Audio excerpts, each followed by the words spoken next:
আলু ভাজার জন্য আলু কলাটাকে নুন হলুদ দিয়ে সেদ্ধ করে নিলাম। দেখি আলু কলাটা সেদ্ধ হয়ে গেছে কিনা দেখে নেব। আলু কলাটা সেদ্ধ হয়ে গেছে, দেখুন আলু কলা সেদ্ধ হয়ে গেছে। এবার নামিয়ে নেব। এটা কড়াইটা ভালোভাবে গরম হয়ে গেছে, এবার তেল দিয়ে দেব।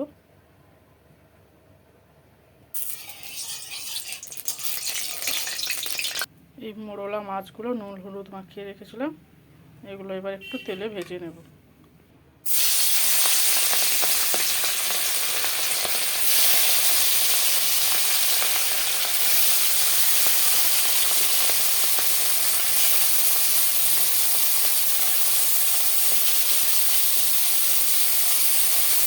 এগুলো একটু লাল লাল করে ভেজে নেব। মোড়লা মাছের ঝাল চালু হয়ে গেল। একটু আস্তে আস্তে করে একটু লাল লাল করে ভেজে নিতে হবে। কড়া করে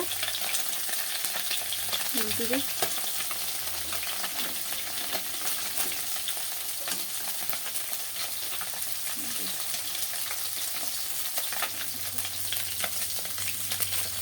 ভালো করে এইভাবে লাল লাল করে ভেজে নিতে হবে মাছগুলো।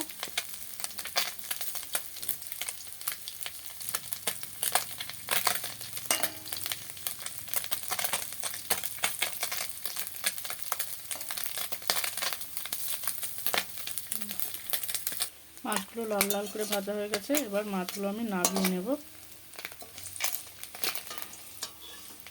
এই দেখুন মাছগুলো কীভাবে লাল লাল করে ভেজে নিয়েছি। এবার মাছগুলো আমি নামিয়ে নেব।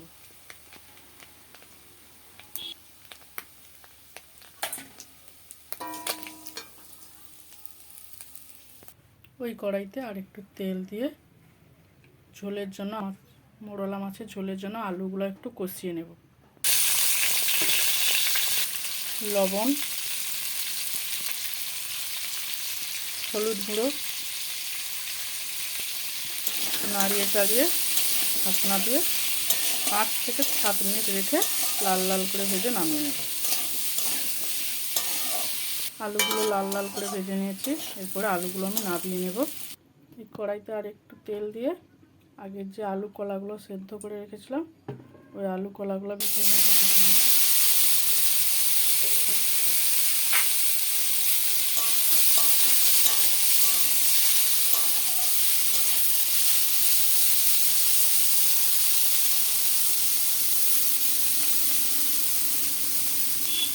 কলাগুলো লাল লাল করে ভাজা হয়ে গেছে, এবার নামিয়ে নেব একটু পেঁয়াজ দিয়ে। পেঁয়াজটা বেটে একটু দিয়েছি, আপনারা চাইলে পেঁয়াজ নাও দিতে পারেন। আমি একটু পেঁয়াজ আর শুকনো লঙ্কা একটু দিয়েছি, আপনারা চাইলে নাও দিতে পারেন। এতে পোস্ত ছড়িয়ে দিতে পারেন, পোস্ত আলু ভাজা মতন। 2-3 মিনিট নাড়িয়ে চাড়িয়ে নিয়েছি। এই দেখুন বন্ধুরা কত সুন্দর কালার হয়েছে, লাল লাল করে ভেজে নিয়েছি। এবার আমি নামিয়ে নেব।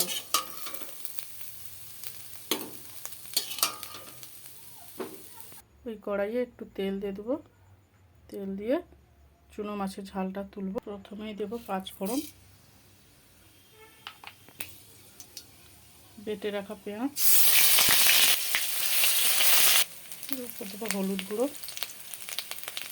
লঙ্কা গুঁড়ো,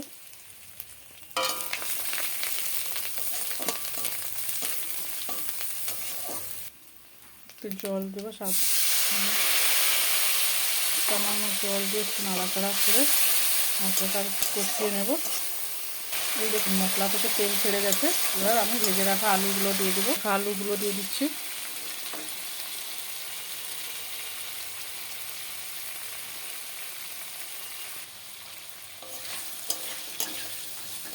আলুগুলো মশলার সঙ্গে লাল লাল করে কষিয়ে নিই, তারপরে জল ঢালবো। স্বাদ মতো লবণ, এটা যেটা লবণটা দেখে দেবে। আগে লবণ দিয়েছিলাম আলু ভাজাতে, তাই এখন কম করে। আলুটা কষানো হয়ে গেছে, এবার এর মধ্যে বেটে রাখা সর্ষে জিরে ধনে বাটা দিয়ে দেবো। সর্ষে জিরে ধনে বাটা দিয়ে দিলাম।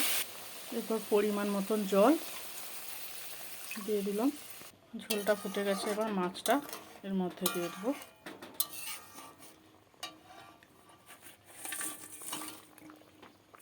মৌরলা মাছগুলো দিয়ে দিয়েছি। ঝোলটা 4-5 মিনিট মতন ফুটতে দেবো। ফুটে গেলে এবার নামিয়ে নেব। ঝোলটা ভালোভাবে ফুটে গেছে, এবার নামিয়ে নেব।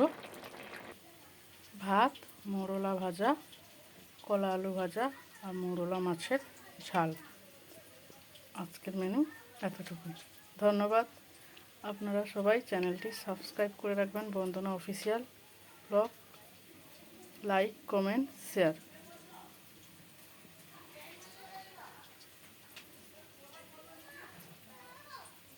সবাই সুস্থ থাকবেন, ভালো থাকবেন, এতটুকুই কামনা। আমার চ্যানেলটি সবাই সাবস্ক্রাইব করে রাখবেন। নিত্য নতুন ভিডিও পেতে এই চ্যানেলটি সাবস্ক্রাইব করে রাখবেন।